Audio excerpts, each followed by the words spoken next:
Ito ang isa sa pinakamagandang biyahihin ngayon 2025, ang Batanes of the East ng Dingalan, Aurora. Kung may balak kayong magbiyahe papunta dito ay panoorin hanggang dulo at baka makatulong ito at magka-idea kayo kung anong magandang side trip dito mga idol.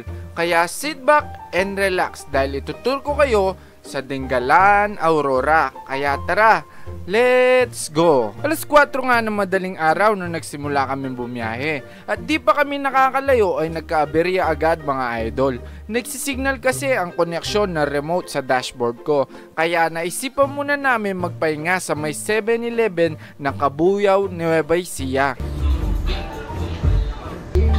Almusal. Kain muna tayo mga idol. Ang aking remote ay mahina na yung battery.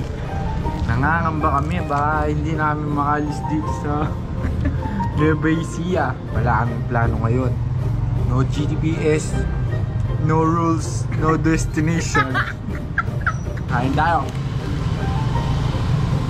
Alright, let's go. Sana bumukas pa to mga idol. Testing. Yung pwede pa yung remote. Pagkatapos namin mag-almusal ay gumana pa ang remote. Kaya siguro pwede pa to mga idol. Kaya bahala na si Batman. Ang una natin destinasyon ay ang Calabasa Picnic River ng Gabaldon, Nueva Ecija. Nasa 119 kilometers nga lang ito kung galing kang San Fernando, Pampanga. At madadaanan nyo rin pala dito ang napakagandang Bato Ferry Laur Bridge. Solid ang view dito dahil kitang-kita mo ang naglalaki ang mga bundok mga idol. Ay mga riders, ngayong holy ay slow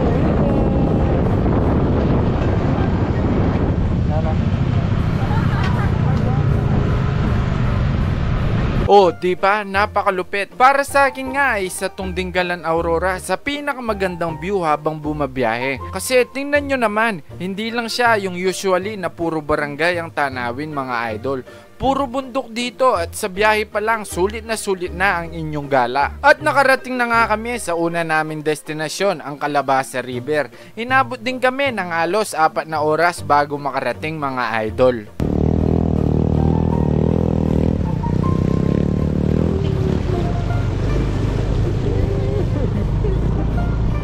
Ito kami ngayon sa Calabasa.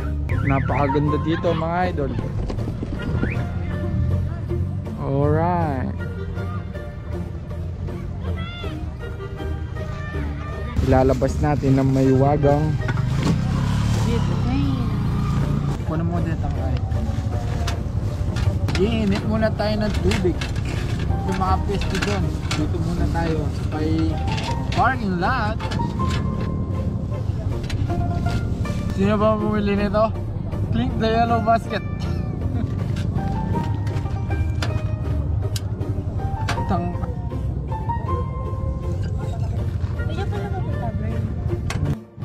Champion.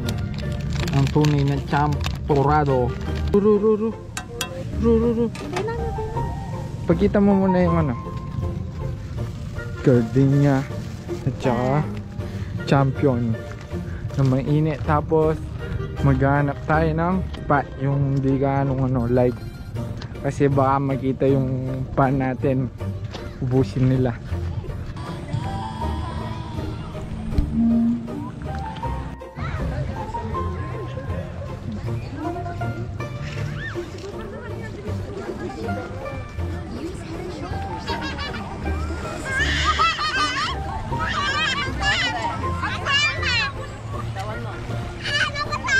Napakapayapa nga dito mga idol at ang sarap tumambay at magpiknik habang pinapanood ang mga batang nag-e-enjoy sa river. Huwag niyong kalimutan mag side trip dito kung pupunta kayo ng Dingalan para ma-experience nyo din mga idol. The best! Pagkatapos namin tumambay ay ang next na itutur ko ay ang Dingalang Grotto mga idol. Nasa 30 kilometers na nga lang yan galing sa Calabasa River. Siya nga pala walang entrance fee sa Calabasa River. Ang binabayaran doon ay ang mga cottage nila. Meron din palang pay CR doon. Kaya di kayo mamumblema kung tatayo ang balahibo nyo sa tawag ng kalikasan. Pagkalipas nga ng halos 30 minutes ay malapit na kami sa may grotto. Napakatarik din pala nito kaya ingat-ingat pag aakyat kayo dito mga idol. Napakatarik mga idol! Sobrang tarik. Tingnan mo. Full throttle. 45. Silipan na tayo. Oh my goodness. Hindi ko tarik na. 37. 39. Oh my goodness. Oh my Lord. Please guide me. Kaya, basic. Yan may beach. At nakarating na nga kami at syempre may babayaran ng 50 pesos para sa ecological fee mga idol. Ecological fee. Ecological fee. Ang bayad po per person ay 50 pesos. Pero bayad ka na, hihingaling ka pa. Pipila ka pa. Holiday kasi ngayon mga idol. Wait, stopover.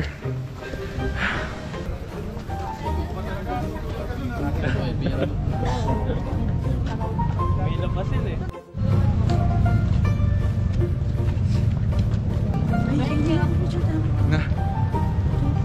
Diyan na nga muna ako.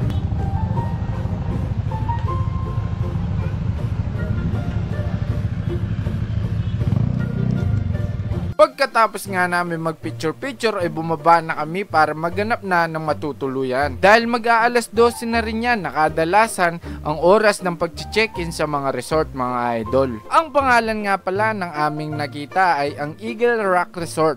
Bukod sa malinis ang accommodation nila ay malapit pa ang palengke dito. At higit sa lahat ay beachfront pa to mga idol. 1,500 nga pala ang rate nila dito. Good for 2 packs. Holiday din kasi nung mga araw na yan. Lokal na lokal. Taga dito kami, dito namin titira. 6 months daw. Tapos 1 month sa city. Diyos ko naman. Paburi. 6 months? Ano ka, billionaire? At pumunta nga pala kami ng palengke para sa aming mga kakainin mga idol. Ang makahula ng lulutuin namin ay may 20 pesos na Gcash. Magkano yun? Sibuyas po. Wala, no. Gusto. Dami pinang. Te, sa inyo itong bangos? Opo. Opo. Opo. Palinis na lang din po. Ma'am, ano pong binili nyo, ma'am? Hi. Ano po niluluto nyo? Paksi! Alalagyan nyo po ng mojito. Banana boat. At habang nagluluto nga kami ng aming tatanghalian ay baka pwedeng makahingi sa inyo ng konting pabor. Baka pwedeng pag-share itong video ito at pag-follow na din ang aking Facebook page. At kung may katanungan kayo ay pwedeng mag-comment sa baba at sasagutin ko yan sa abot ng aking makakaya. Salamat po! Mga idol, tingnan nyo naman, pit na pit yung takip. Yeah! Luto na ang kanin, pwede na akong ulamin. Kain tayo mga idol. Pagkatapos nga ng first day namin dito sa Dingalan ay sa day 2 ko na kayo itutur sa beach kasi uwian na din pagkatapos nun mga idol. Paggising nga namin ay isang napakaganda at napaka-peaceful na Dingalan ang aming nakita. Kaya agad na naming sinulit ang bawat oras na natitira. Inabot nga ng 3,000 ang gastos namin. Lahatan na yun at di na masama kasi sulit na sulit naman mga idol. Kaya kung ako sa'yo, mag-ipon ka na tapos ibiyahe mo na ang iyong jowa. Huwag si number 2 ha, si number 1 dapat mga idol. Kaya sana naway makamtan natin lahat ang more peace, less stress. At siguro dito na magtatapos ang pagtutur ko sa inyo mga idol.